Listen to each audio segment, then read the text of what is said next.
बिस्मिल्लाहिर्रहमानिर्रहीम। अस्सलाम वालेकुम दोस्तों, मैं हूं ग़ुलाम नबी। आप देख रहे हैं हमारा चैनल GN 786। आज की वीडियो में सबसे पहले बताऊंगा आलमी मार्केट में गोल्ड का रेट, उसके बाद पाकिस्तान में गोल्ड का, चांदी का, बटूर गोल्ड का रेट बताऊंगा।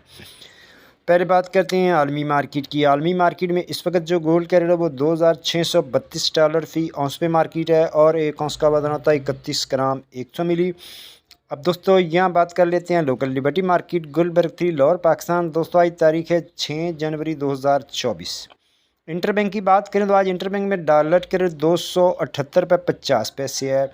उसके बाद अब यहाँ बात कर लेते हैं लोकल आज के गोल्ड के रेट की। तो दोस्तों आज 18 कैरेट तोले का रेट 2,11,650 रुपये फ़ी तोला। 21 कैरेट तोले का रेट 2,46,925 रुपये फ़ी तोला। 22 कैरेट तोले का रेट 2,58,683 रुपये फ़ी तोला। 24 कैरेट गोल्ड का रेट जनाब 2,82,200 रुपये फ़ी तोला। जी हाँ, रेट दोबारा सुन लें। 24 कैरेट गोल्ड का रेट है 2,82,200 रुपये फ़ी तोला। चांदी है 3,320 रुपये फ़ी तोला।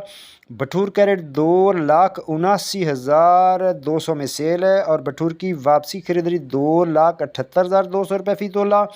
और पेशावर में पक्का तोले का रेट 2,91,500 रुपये फ़ी पक्का तोला। मिलते हैं नेक्स्ट वीडियो में। अल्लाह हाफिज़।